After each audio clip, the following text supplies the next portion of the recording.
Amén. El Señor traiga bendición rica y abundante sobre la iglesia restaurando el tabernáculo y sobre aquellos y aquellas que nos honran con su presencia al unirse a esta escuela dominical de nuestra iglesia restaurando el tabernáculo. Vamos a iniciar leyendo la Sagrada Escritura en el libro de los comienzos, en Génesis. Vamos a leer Génesis 41 del 15 al 16 para abreviar, porque realmente lo que tenemos que leer es capítulo 40 y capítulo 41, pero vamos a reducir. Leo en el nombre del Padre, del Hijo y del Espíritu Santo. Y dijo Faraón a José: yo he tenido un sueño y no hay quien lo interprete. Mas he oído decir de ti que oyes sueños para interpretarlos. Respondió José a Faraón diciendo: no está en mí. Dios será el que dé respuesta propicia a Faraón. La palabra que hoy predicamos es esta. Cuando uno va al Antiguo Testamento y viene al Nuevo Testamento, en hechos que ocurrieron hace mucho tiempo, hace milenios, hace siglos, tenemos que hacer el esfuerzo. Cuando usted y yo nos acercamos a leer la Biblia, nosotros somos el sujeto hermenéutico, el que va a leer, el que va a interpretar, con la ayuda sobrenatural del Espíritu Santo, el que interpretó, el que dio la Biblia para que se escribiera y el que nos la trae para que nosotros la atesoremos. Como sujeto hermenéutico que somos cada uno de los que leemos la Sagrada Escritura, no podemos ignorar ni pasar por alto el hecho de que cada vez que nos acercamos a un pasaje como este, estamos acudiendo a un contexto específico, a hechos dentro de ese contexto que ocurrieron hace ya muchísimo tiempo, pero que tienen vigencia, que tienen una enseñanza atemporal que por supuesto, nos ha llegado a nosotros. El asunto es entonces, el entorno histórico el contexto histórico es Egipto. El faraón de turno, que al parecer era de origen ixo, es decir, amigo, por decir, amigo entre comillas, de los hebreos, de los descendientes de los lomos de Abraham. El Señor había preparado todo con este hombre, con el faraón de turno. Tenemos entonces a un personaje que es el faraón de esta época, en la época de José. Tenemos al personaje José, cuya vida es un ejemplo de consagración. Porque desde niño el Señor, al leer la Sagrada Escritura en cuanto a José se refiere, entendemos que desde niño el Señor a él lo estaba capacitando ya para una magna obra. Le plació al Señor colocar a José en esta posición para una obra que el Señor iba a ejecutar, que de hecho ejecutó. Entonces no ignoremos ni pasemos por alto varias cosas. El contexto, el momento histórico en el cual esto ocurrió. Tampoco podemos pasar por alto el hecho de que dentro de esa historia ya acontecida, registrada en la Sagrada Escritura, hay lecciones prácticas para nosotros, los miembros del cuerpo de Cristo, la iglesia del Señor. Ni lo uno ni lo otro lo podemos pasar por alto. Tampoco podemos pasar por alto el hecho de que ha habido desde hace mucho tiempo, hace siglos, el Señor ha levantado hombres, teólogos, predicadores de diversas nacionalidades, ingleses, británicos en general, norteamericanos, australianos y demás. Los ha levantado gente que estudió, ha levantado arqueólogos con temor de Jehová, que de una u otra forma ese trabajo que ellos llevaban a cabo trajo consigo o ha traído consigo un cúmulo de información valedera, verídica y que nos enseña a nosotros muchas cosas. Entonces, como sujeto hermenéutico, el que se acerca a la Biblia, el que la lee, el que la interprete y el que la enseña y predica, no pasemos por alto estas cosas. El contexto de José, dónde estaba José, en qué circunstancias estaba José y su pueblo. ¿Cómo habría de levantar el Señor a José en medio de estas grandes dificultades que él permitió al pueblo que descendía de los lomos del patriarca Abraham? El sujeto hermenéutico es también un sujeto comunitario. No podemos ignorar que antes de nosotros ha habido muchos hombres, muchas mujeres a quienes el Señor les permitió estudiar, a quien el Espíritu Santo les reveló muchas cosas, los llevó a hacer indagaciones, investigaciones, los iluminó y escribieron libros cristocéntricos con respecto a todas las cosas que en la Biblia han acontecido. Así que cuando nosotros hablamos del sujeto hermenéutico, el sujeto hermenéutico no es individual. Somos nosotros, pero es un trabajo comunitario, un trabajo misionológico, porque el estudiar esto, el predicarlo, tiene como misión el llevar la palabra a cuanta gente sea posible, sea necesario. También es el sujeto hermenéutico es también guiado por el poder del Espíritu Santo, que nos lleva a entender lo que nosotros humanamente no podríamos entender, no podríamos comprender. En el contexto de José, José pasó por dificultades terribles. Por lo tanto, vamos a hacer un poquito de biografía. Una reseña biográfica de este varón. El nombre José hebreo, que al parecer quiere decir quiera Dios añadir, que Dios añada, que Dios bendiga. Era hijo del patriarca Jacob y de Raquel. Eso lo puede encontrar en Génesis 30, del 22 al 24. Había preferencias de José hacia José por parte de Jacob, como en Génesis 33, 3 al 4, hasta tal punto que hubo envidia y celos en sus hermanos mayores, que lo vendieron a unos mercaderes y fue llevado a Egipto en una caravana de ismaelitas. Lo puede encontrar en el capítulo 37 de Génesis. Fue encarcelado por resistir la tentación ofrecida por la esposa de Potifar, contenida esta historia en Génesis 39. En Génesis 39 hay lecciones prácticas para los jóvenes y para los no jóvenes, para los jóvenes y para los adultos también. Estando lleno del poder de Dios, de sabiduría de lo alto, este joven fue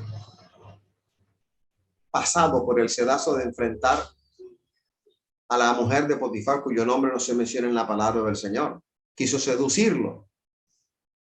Y como hombre de Dios, como joven de Dios, no se quedó a evangelizarla, a predicarle, sino que huyó, porque a cada tentación hay una resistencia particular. A esta tentación, la resistencia fue la resistencia de José, salir corriendo. Y ahí muchos jóvenes caen porque se quedan a razonar, y la tentación no se razona, no se racionaliza, sino que se enfrenta. Y en ese momento el Señor a uno le va a ofrecer la resistencia perfecta. En el caso de José, huyó. Después de ese periplo de dificultades, porque este José sí tuvo dificultades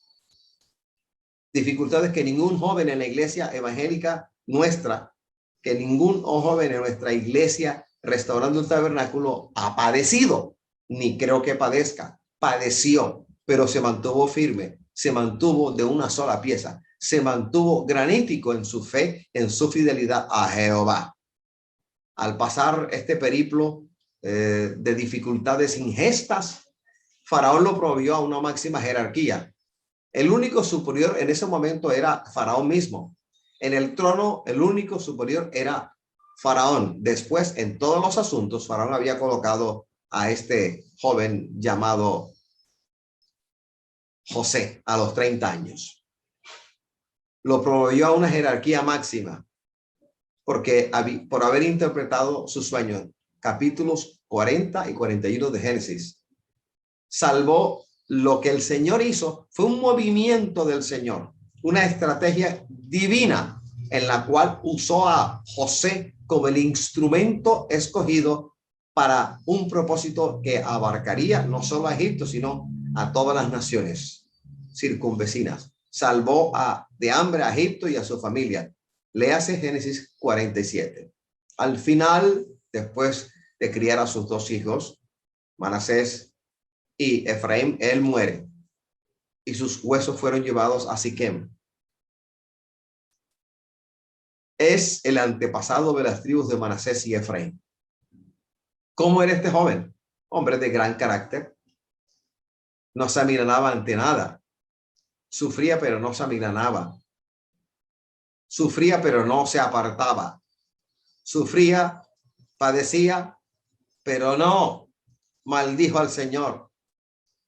Y no pensó siquiera apartarse del Señor, que a él desde joven se le revelaba.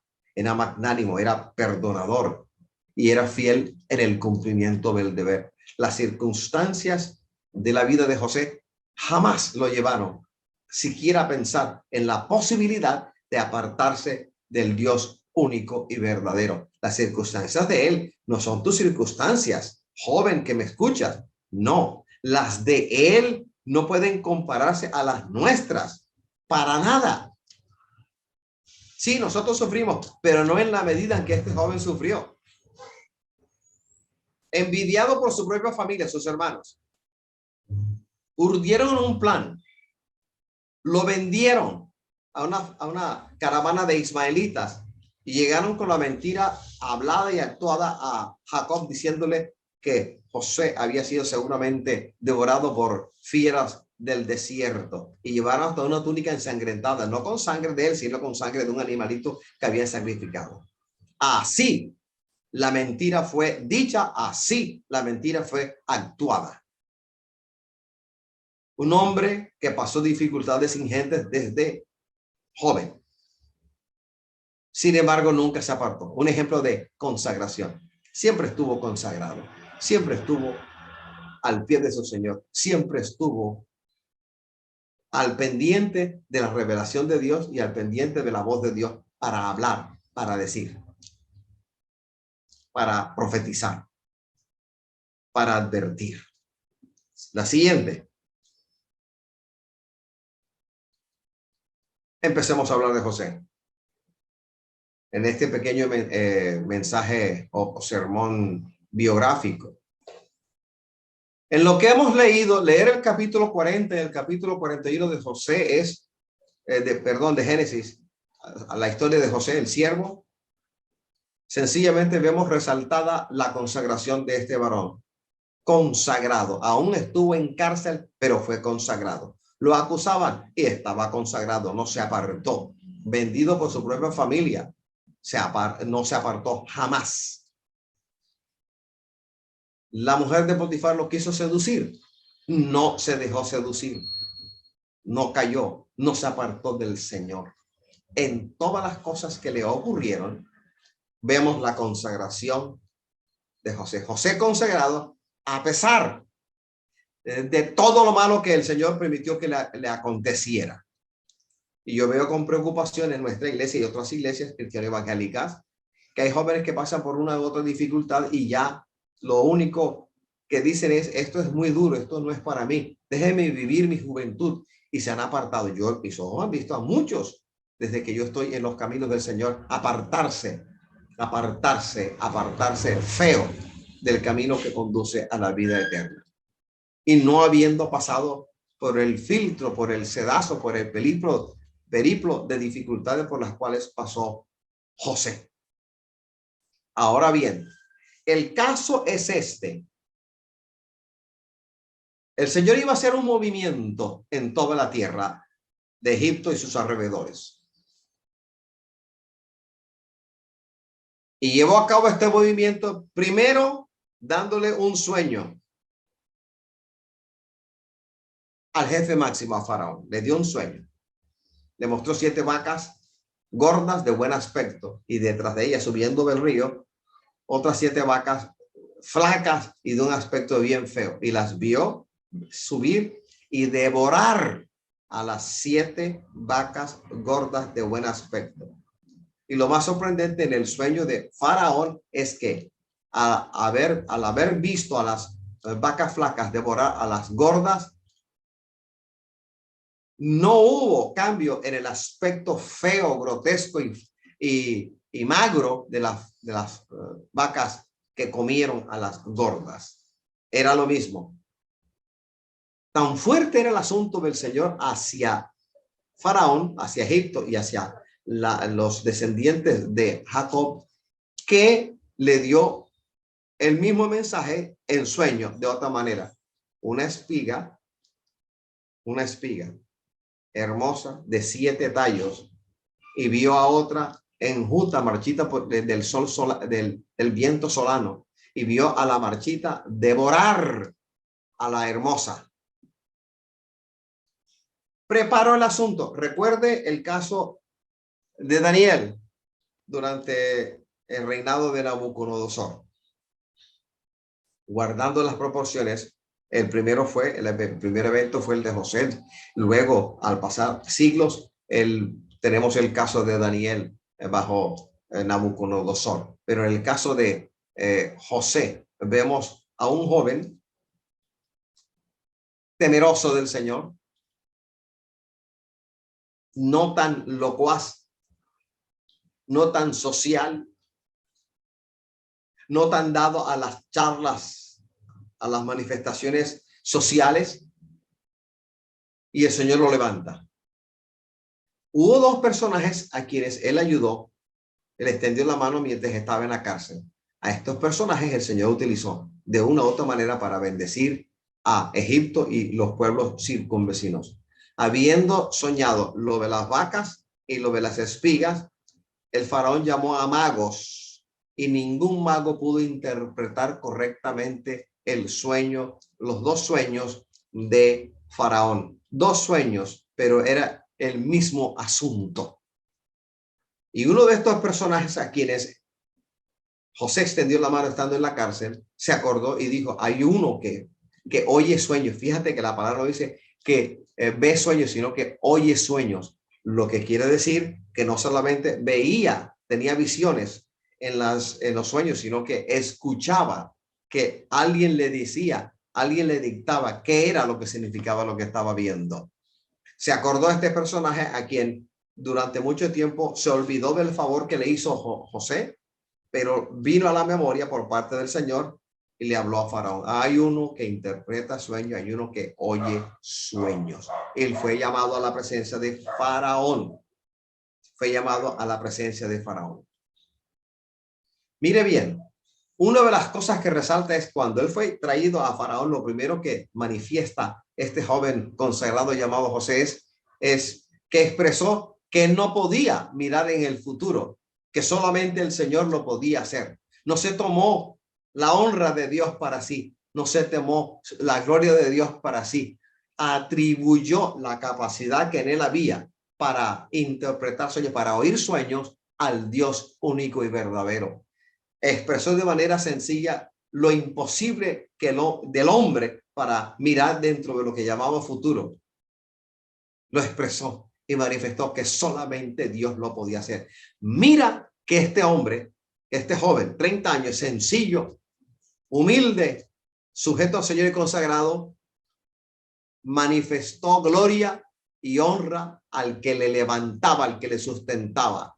No se atribuyó, no se tomó para sí ningún atributo divino, sino que le dio la gloria y la honra al Dios todopoderoso. Al igual que muchos que conocemos que cuando estas cosas ocurren, el pecho que tienen no se revienta por el orgullo manifiesto, por la misericordia del Señor, porque en lugar de manifestar gloria al Señor y decir, de Dios es la gloria y mío el privilegio de servirle, hacen exactamente al revés. Hacen al revés. Y hay muchos predicadores, muchos pastores, evangelistas, servidores, que se han tomado para sí los atributos divinos y la honra del Señor. Y llegó la hora en la cual tenemos que darle como iglesia al Señor la gloria y la honra, y entender que tú y yo somos como José, unos simples instrumentos de justicia que él hace según su voluntad, cuando y donde él lo quiere, que él es el único y verdadero Dios, que nosotros no somos Dios, que en la casa del Señor hay un solo Señor, que en la casa del Señor nosotros somos sino siervos, y siervos inútiles, porque hacemos justo las cosas para las cuales nos unge el Espíritu Santo del Dios Todopoderoso. Usted lee bien el versículo 22 del capítulo 41 y resulta que los dos sueños son exactamente el mismo asunto.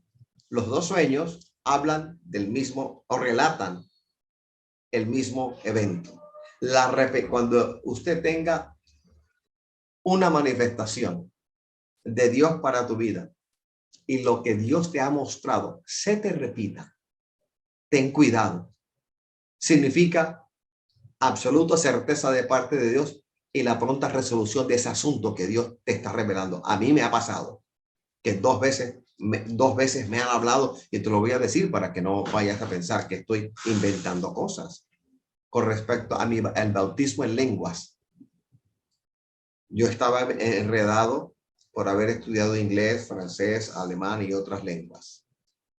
Latín, raíces griegas, estaba enredado. Porque al ver al pastor y a otros hermanos y hermanas hablar en lengua, yo me maravillaba. Una vez vi al pastor predicando en el Surí Salcedo y empezó a hablar en lenguas, y la lengua que estaba hablando eran muchas lenguas, pero hubo una que era inglés y yo entendía perfectamente lo que él estaba diciendo y sabía además que él no sabía inglés y que no sabía lo que estaba diciendo. Maravilloso el hablar en lenguas. Cuando uno habla en lenguas, así mismo se edifican cuando el entendimiento quede sin fruto. Así que yo anhelaba fervientemente el ser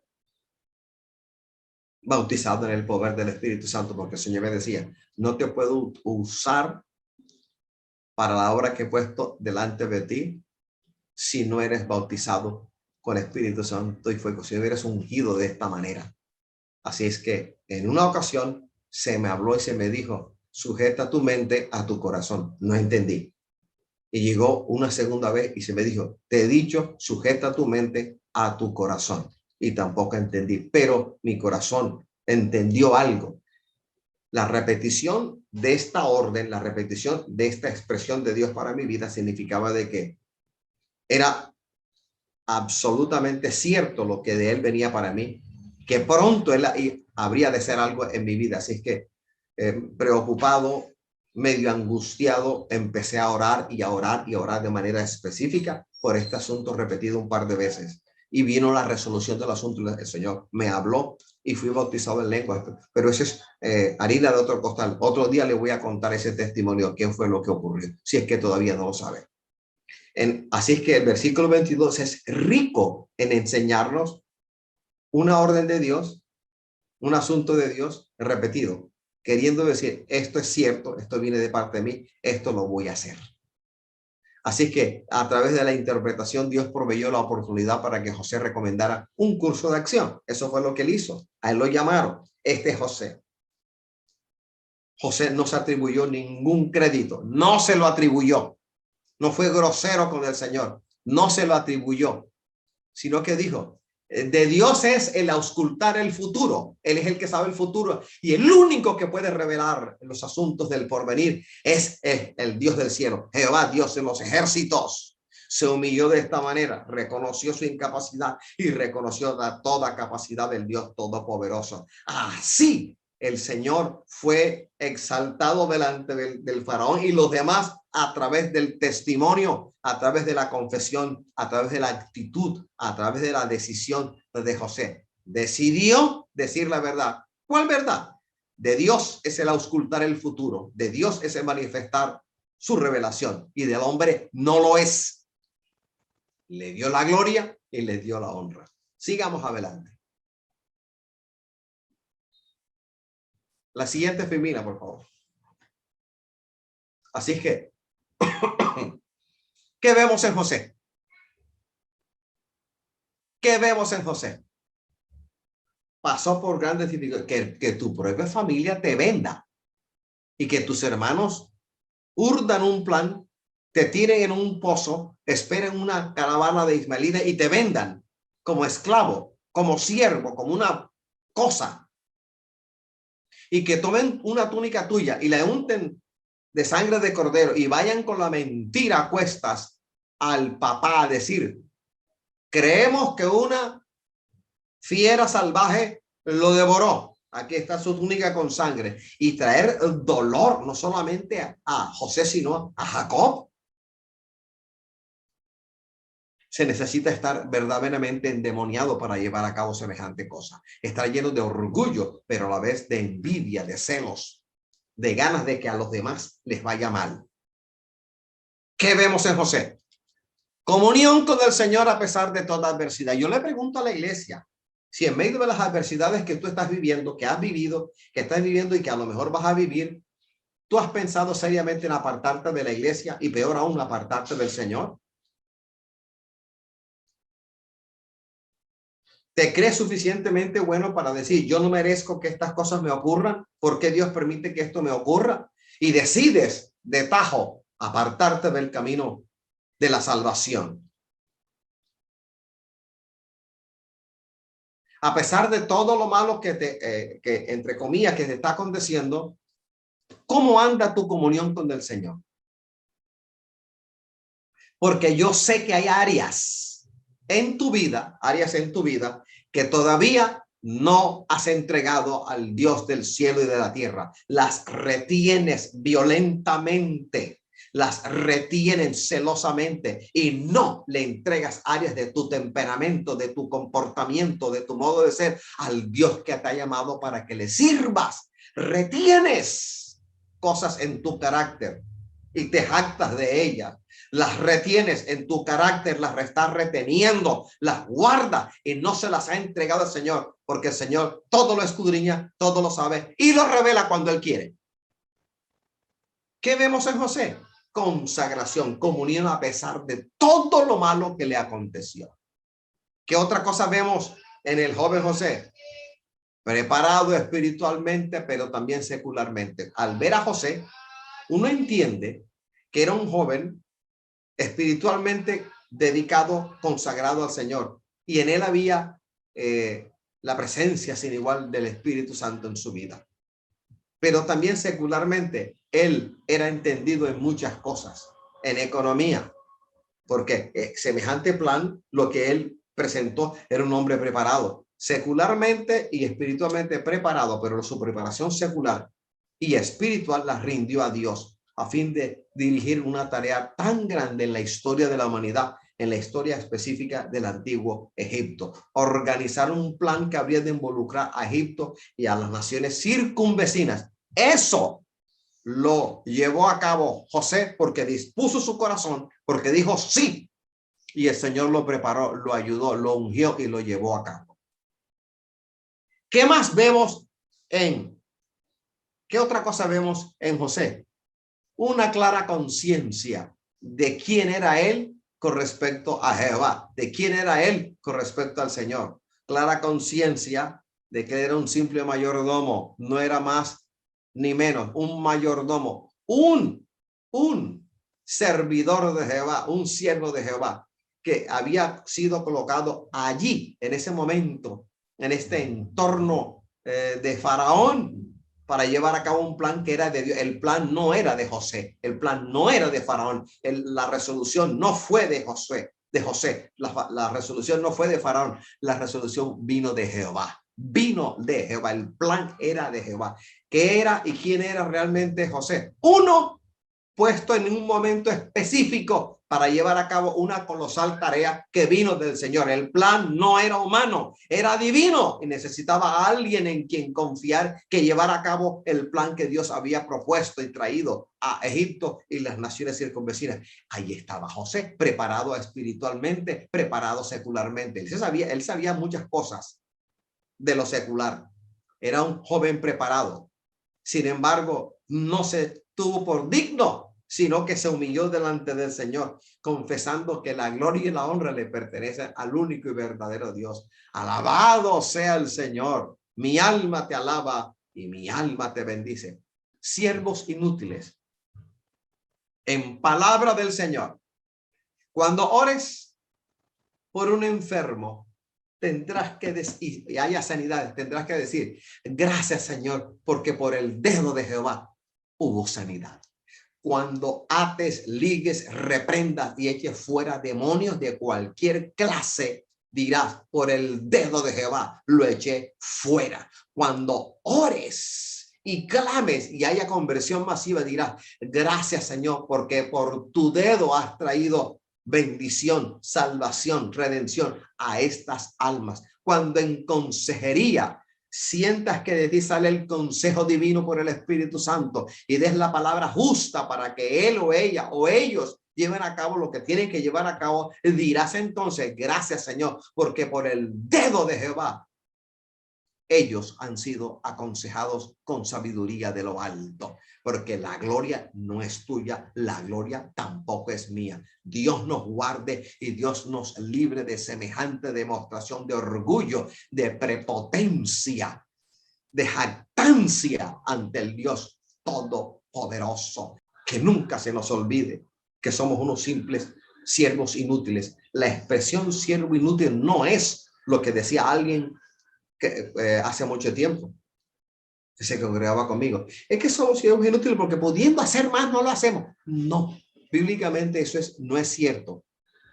La verdadera interpretación de siervo inútil es que tú y yo somos siervos inútiles. Primero, no mereciéndolo, hemos llegado a los pies del Señor. Segundo, nos ha ungido el Señor para llevar a cabo ciertas obras. Tercero, cuando lo hacemos, no es el poder que está en nosotros, sino el poder que sale de lo alto, que atraviesa nuestro ser, que sale de nosotros. Somos unos simples instrumentos de justicia. El Señor nos ha ungido, nos unge para llevar a cabo la obra que Él ha puesto delante de nosotros. Al maestro lo unge para que enseñe. Al que está predicando lo unge para que con denuedo dé la palabra.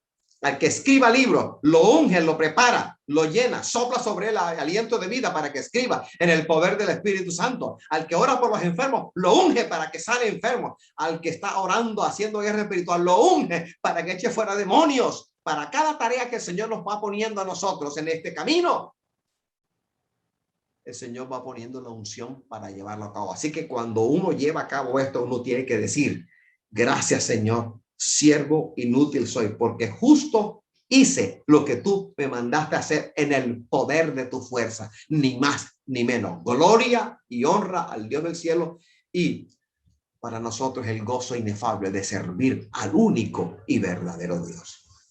¿Qué más vemos en José? ¿Qué más vemos en él? Un hombre dispuesto sencillamente a hacer lo que Dios le mandaba hacer.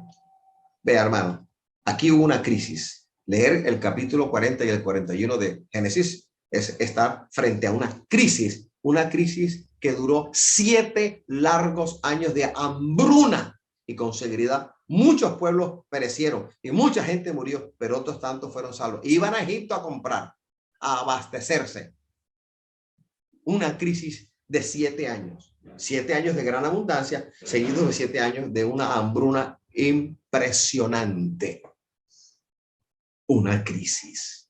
Y en esa crisis antigua, en el antiguo Egipto, el Señor vio a alguien dispuesto a hacer su plan, llevar a cabo su plan, implementarlo. José. Necesitaba trabajar con José, necesitaba trabajar con José y a través de José. Y este estuvo dispuesto a trabajar bajo la guía del Espíritu de Dios. Lo llevó a cabo, estuvo dispuesto. Que tú estés dispuesta, que tú estés dispuesto a llevar a cabo la obra del Señor, porque tus planes que tú tienes reservaditos, guardaditos, que no los has hablado ante el Señor, ante los planes del Señor, no son nada. Que tu prioridad uno sea, Señor, ¿qué quieres de mí? ¿Para qué soy bueno? ¿Para qué me llamas? ¿En qué te puedo servir? ¿Qué quieres que haga? He aquí mi vida, siendo la vida mía, no mía, sino tuya, úsala para que el Señor entonces se glorifique, se perfeccione. Su poder se perfeccione en nuestra debilidad. Su sabiduría en nuestra crasa ignorancia. Y su potencia de gloria en nosotros. Que su poder en nosotros se perfeccione en diversas manifestaciones, pero que estemos consagrados como José, dispuestos a reconocer la verdad. Él es Dios, yo no soy Dios. Él es fuerte, yo soy débil. Él es sabio, yo no lo soy. No lo soy. Alabado sea el Señor. Siguiente, Filmina. Sigamos adelante. Hablemos de la comunión. Comunión, koinonia, en griego, koiné, griego bíblico. Comunión es compañerismo. ¿Y a qué se refiere? ¿Qué cosas denota? Vamos a empezar a hacerlo. Primero, se refiere a la parte literalmente que uno tiene en cualquier cosa. Nuestra participación. Un ejemplo sería las experiencias y los intereses comunes de los cristianos. La parte que uno tiene, la parte que el Señor ha traído a nuestra vida, es parte de nuestra coinonía con Él. Desde que llegamos a los pies de Cristo, el Señor ha venido revelándose, ha venido hablando, ha venido anticipando problemas, dificultades, crisis, ataques, pero también ha venido hablando de una manifestación gloriosa al final de los tiempos. Todo eso es parte de nuestra coinonía con el Señor, de nuestro compañerismo, de nuestra comunión, de nuestra coinonía con el Señor, de nuestra amistad con el Señor. Ya no os llamaré más siervos, porque el siervo no hace lo que no sabe lo que su amo hace, sino amigos. ¿Lo ha leído? Entonces, como parte de nuestra amistad y nuestra comunión con el Señor, nuestro compañerismo con Él, Él te empieza a hablar, te empieza a revelar, te empieza a ser partícipe de los planes de Él. Vamos a leer Hechos 2:42. Y preservaban en la doctrina de los apóstoles, en la comunión, unos con otros, en el partimiento del pan y en las oraciones. Coinonía. Aquí vemos coinonía entre hermano con hermano, miembro del cuerpo de Cristo con miembro del cuerpo de Cristo. Gálatas 2:9 dice: y reconociendo la gracia que me había sido dada, Jacobo, Cefas y Juan, que eran considerados como columnas, nos dieron a mí y a Bernabé la diestra, en señal de compañerismo, para que nosotros fuésemos a los gentiles y ellos a la circuncisión. Jacobo, Pedro, Juan recibieron en Jerusalén a Pablo y a Bernabé. Les dieron la mano en señal de compañerismo, porque habían entendido por el Espíritu Santo que el Señor había llamado a Pablo hacia los gentiles, en tanto que ellos tenían la comisión de ir a los de la circuncisión. Coinonía, compañerismo, amistad. La palabra coinonía también se refiere a la participación en el conocimiento de Jesús. Cuando hablo del conocimiento de Jesús, estoy hablando de que el Señor se te ha revelado, te ha hecho nacer de nuevo. El nuevo nacimiento fue el principio de esta magnífica experiencia que nos tiene que llevar a la vida eterna. Luego, las clases bíblicas, luego nuestro estudio devocional de la palabra, todo eso es parte del conocimiento de Jesús. Pero al logos añado el rema, también de una manera personal, devocional. El Señor a nosotros se nos ha revelado, nos ha dado sueños, visiones, éxtasis. Ha habido operaciones del Espíritu Santo en la cual el Señor nos ha colocado como agentes involucrados en el poder de Dios. Ha habido visitación de ángeles. El Señor ha traído ángeles, se han revelado, se han mostrado, han hablado con nosotros. Ha habido todo un rocío de gloria que el Señor ha traído en nuestra vida como parte del conocimiento. Conocemos a Jesús por experiencia propia.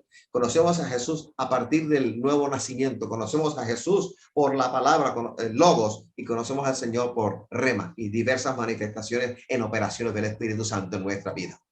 Primera de Corintios 1:9 dice: fiel es Dios, por el cual fuisteis llamados a la comunión con su Hijo Jesucristo, nuestro Señor. El Señor es nuestro amigo. Coinonía también tiene que ver con la participación en la conciencia del resultado, de los efectos, del poder de la sangre del Cordero. Primera de Corintios 10:16, la copa de bendición que bendecimos no es la comunión de la sangre de Cristo. El pan que partimos no es la comunión del cuerpo de Cristo. Pues bien, el capítulo 6 de Romanos nos enseña, nos trae una alegoría, nos trae una comparación. Nos trae una enseñanza a través de una comparación. El bautismo en aguas.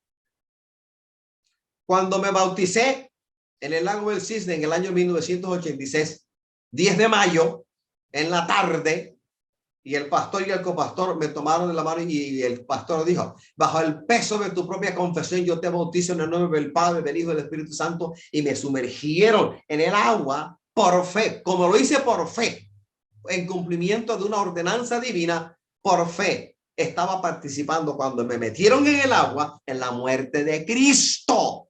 Muerte que fue por derramamiento de su sangre preciosa en el Calvario cruel.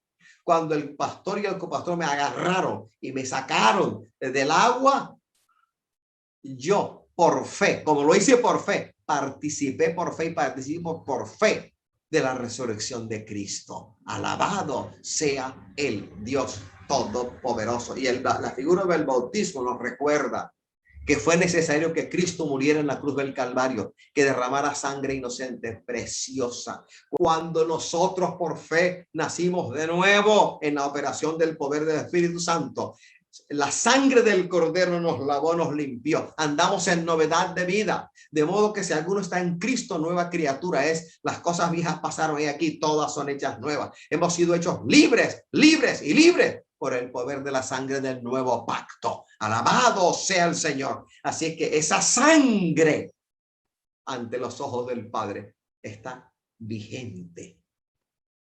La sangre del Cordero nos salva, nos redime, nos sana, nos hace libres y nos inspira para alabar y bendecir al Dios Todopoderoso. Es en el poder de la sangre que hemos vencido a Satanás y a sus demonios. Es en el poder de la sangre del Cordero que hemos vencido a aquelarre de brujas, a brujos, a satanistas, gnósticos, rosacrucistas, santeros, practicantes de magia negra, magia blanca, magia amarilla, magia verde, practicantes de rituales de brujería con tierras de sepultura. Hemos vencido por el poder de la sangre del Cordero, la sangre de Cristo. Gloria y alabanza al que habita en luz inaccesible, al que ha de venir pronto, al que pronto se ha de manifestar en su parucia, en su venida, en su manifestación en gloria, en el rapto o arrebatamiento. Alabado sea el Señor. Ciertamente nadie sabe el día ni la hora, pero la palabra está allí y nos enseña que muchas cosas de las cuales hace 4 décadas no se pensaban que iban a ocurrir, ya están ocurriendo. Falsos profetas, falsos cristos, falsos maestros y demás. Alabados al Señor. Comunión, coinonía, también de la participación en lo que se deriva, en lo que viene del Espíritu Santo de Dios. Segundo de Corintios 13:14 dice, la gracia del Señor Jesucristo, el amor de Dios y la comunión del Espíritu Santo sea con vosotros. Amén. La gracia del Señor Jesucristo, el amor de Dios y la comunión del Espíritu Santo. ¿Cómo que no tenemos coinonía y comunión con el Espíritu Santo? Y debemos hablar de tal manera, pensar de tal manera, conducirnos de tal manera que no ofendamos al Espíritu Santo de la gracia divina, que no insultemos al Espíritu Santo con nuestro mal comportamiento y que no tengamos por inmunda la sangre del Cordero que derramó por nosotros. Filipenses 2:1 dice, por tanto, si hay alguna consolación en Cristo, si hay algún consuelo de amor, si alguna comunión del Espíritu, si algún afecto entrañable, si alguna misericordia. Su consolación está a puertas para nosotros. Su consuelo está en nosotros y tenemos comunión con Él. Su Espíritu nos anhela celosamente. Alabados al Señor. Otro ítem es coinonía, comunión. ¿De qué? De la participación en los sufrimientos de Cristo. Filipenses 3:10 dice, a fin de conocerle y el poder de su resurrección y la participación de sus padecimientos, llegando a ser semejante a él en su muerte. Alabado sea el Señor. Si Cristo Jesús siendo el Maestro sufrió, nosotros sus discípulos no sufriremos. Si el Señor Jesús sufrió como padeció, ¿qué de nosotros, sus siervos inútiles, no habremos de padecer? Pues tú de una manera y yo de la otra. Pero de todas ellas el Señor nos librará. Y todo esto redunda en beneficio de la gloria del Señor en nosotros. Si sufrimos en el nombre del Señor, porque Él lo permite. Las pruebas que Él permite no son mayor que la vida misma, no son mayor que el Señor que las permite. Juntamente con la prueba, el Señor da la salida y jamás nos prueba más allá de donde Él sabe que no podemos resistir. Y no nos ha llegado, ni nos llegará, ni nos sobrevendrá ninguna prueba que no sea humana. Alabado sea el Señor. Así es que, ¿habremos de participar de la cruz de Cristo? Claro que sí. Todo aquel que quiere venir en pos de mí, niéguese a sí mismo, tome su cruz y sígame. Hay algunos que han querido cambiar esto. Todo aquel que quiera seguir en pos de mí, entonces quitan la parte de tome su cruz, niéguese a sí mismo, sino que dice otra cosa. Alabado sea el Señor. Y nosotros no podemos sino apegarnos al texto bíblico, apegarnos al canon de la Sagrada Escritura, que dice literalmente: todo aquel que quiera venir en pos de mí, niéguese a sí mismo, tome su cruz y sígame. Si no nos negamos a nosotros mismos, si no tomamos la cruz que el Señor ha puesto en nosotros, y si no lo seguimos, no veremos el rostro del Dios Todopoderoso, no veremos su rostro. Esa porción bíblica que dice cosas que ojo no vio, ni oído yo, ni han subido en corazón de hombre, son las que Dios tiene preparada para los que le aman. Pues para amar al Señor tenemos que negarnos a nosotros mismos. Amar al Señor significa tomar nuestra cruz. Amar al Señor significa seguirle a pesar de todo. Alabados al Señor. Comunión, coinonía, compañerismo, ¿de qué? De la vida de resurrección de Cristo. La vida de resurrección de Cristo, el poder que operó en Cristo para resucitarle de entre los muertos, ha operado en nosotros y sigue operando en nosotros en medio de crisis, en medio de refriega, en medio de mentira, en medio de campañas de descrédito, en medio de tanto mal deseo de que nos vaya mal. El poder de Cristo, la vida de Cristo, el poder que operó en él, opera en el creyente, opera en ti. Mi hermana, opera en ti, mi hermano, opera en mí, opera en nosotros, el poder de resurrección. Aquello que le hizo levantar de entre los muertos está en nosotros por el poder del Espíritu Santo. Somos templos del Espíritu Santo, somos nuevas criaturas en Cristo Jesús, Señor nuestro. En nosotros, en nuestro espíritu humano regenerado, mora la presencia del Espíritu Santo de Dios. Tenemos coinonía con Él. Y ese poder que en él operó, opera en la iglesia verdadera, opera en el creyente fiel, opera en el siervo que se humilla delante del Señor como José y que le sigue. Gracias, Padre. Vamos a leer entonces Primera de Juan 3, Primera de Juan 1, versículos 3 y 6 y 7. Lo que hemos visto y oído, eso os anunciamos, para que también vosotros tengáis comunión con nosotros. Y vuestra comunión verdaderamente es con el Padre y con su Hijo Jesucristo. Si decimos que tenemos comunión con Él y andamos en tiniebla, mentimos y no practicamos la verdad. Pero si andamos en luz, como Él está en luz, tenemos comunión unos con otros. Y la sangre de Jesucristo, su Hijo, nos limpia de todo pecado. Un hijo de Dios no toma alcohol, no toma aguardiente, no consume whisky on the rocks, nada de whisky en la roca. No lo hace, no lo hace. Se abstiene.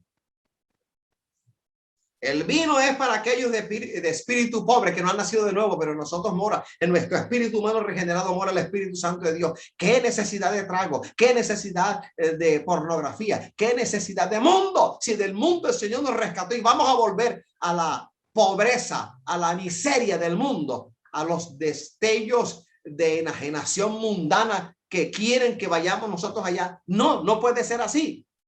Comunión, comunión, coinonía. ¿De qué nos habla? De la imposibilidad de la comunión entre la luz y las tinieblas. El que conmigo no es, contra mí es. El que conmigo no recoge, desparrama. La palabra que el Señor le da en el capítulo 3 de Apocalipsis a la iglesia de Laodicea, a la iglesia tibia, ¿qué es lo que él le dice? Entre otras cosas, por cuanto no eres ni frío ni caliente, sino tibio, te vomitaré de mi boca. Ser tibio espiritual es estar entre dos pensamientos, entre dos andares, entre dos actitudes. A veces nos reímos de los chistes vulgarísimos de gente que no conoce al Señor, que no son cristianos evangélicos. Para que no te digan montuno. Ay, pero ustedes no se juntan con ninguno. Claro que nos juntamos con todo el mundo, saludamos, decimos, pero andar con alguien que no comparte nuestra salvación, no lo podemos hacer. Segundo de Corintios 6:14 dice, no os unáis en yugo desigual con los incrédulos. Porque qué compañerismo tiene la justicia con la injusticia y qué comunión la luz con las tinieblas. Si yo soy del Señor, yo no puedo andar como si fuera del mundo. Si soy del mundo, ¿cómo andaré entonces? Si no puedo participar de mi comunión con el Señor si yo no ando de conformidad con Él, con sus parámetros, con su palabra. Para mí no puedo andar, no puedo, es imposible que yo ande en tibieza, o soy caliente o soy frío, o soy del mundo o soy de Cristo, pero entre dos mundos, entre dos actitudes, entre dos pensamientos, claudicando todos los días, sobre todo los fines de semana, claudicando entre dos pensamientos. ¿Voy o no voy? ¿Me tomo el trago o no me tomo el trago? ¿Ando con esta otra mujer que no es mía o me quedo con la mía? ¿Me voy de la iglesia? ¿Ando como andaba antes o no ando como andaba antes? ¿Por qué andas en dos pensamientos? Entre dos aguas, entre dos actitudes. La vida se te está yendo y no te das cuenta de semejante cosa. Y el Señor ha extendido su longanimidad hacia ti y han pasado los años y Dios tocando todavía la puerta. He aquí yo estoy a la puerta. Si alguno abre la puerta, yo entraré a él y cederé con él y él conmigo. Así está el Señor.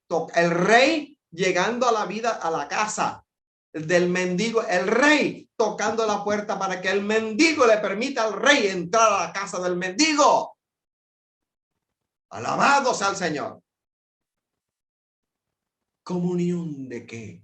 ¿Comunión de qué? Entendamos que nuestra comunión es con el Señor y es imposible que andemos entre dos fuegos, entre dos tizones, entre dos aguas, entre dos pensamientos, entre dos actitudes. No, o lo uno o lo otro. Pide el Señor, decídete. La comunión, coinonía, nos lleva a la comunión con Dios. Lo que ocurre de manera práctica en nuestra vida como resultado de nuestra comunión con Dios. Todo esto lo hace el Espíritu Santo en el nacido de nuevo. Filemón 6 dice, para que la participación de tu fe sea eficaz en el conocimiento de todo el bien que está en vosotros por Cristo Jesús. Sigamos al blanco. Gracias, Padre. Gracias, Hijo. Y gracias, Espíritu Santo de Dios. Mi alma te alaba, mi alma te bendice, mi alma te glorifica. Padre, te doy gracias por revelarte a nuestra vida. Hoy hablamos un poquito de la biografía de José. Que este mensaje biográfico sea motivo para movernos a tomar una decisión una vez y para siempre. Para no estar en medio de dos pensamientos como de costumbre. Para proseguir al blanco y para que los planes en tu iglesia y en nuestras familias se cumplan. Que seamos realmente como José, siervos en tus manos, dispuestos a llevar a cabo única y exclusivamente tu voluntad. Nos has hecho nacer de nuevo para la gloria y alabanza de tu nombre. El nuevo nacimiento es prueba de que tú estás en y con nosotros. El nuevo nacimiento nos llama a expresar nuestra profunda gratitud hacia una salvación tan grande y gratuita que no buscamos ni merecemos, como respuesta de gratitud nuestra a tu grande amor, tu grande demostración de amor. ¿Dónde estaríamos ahora nosotros si tú no hubieses llegado en el momento justo?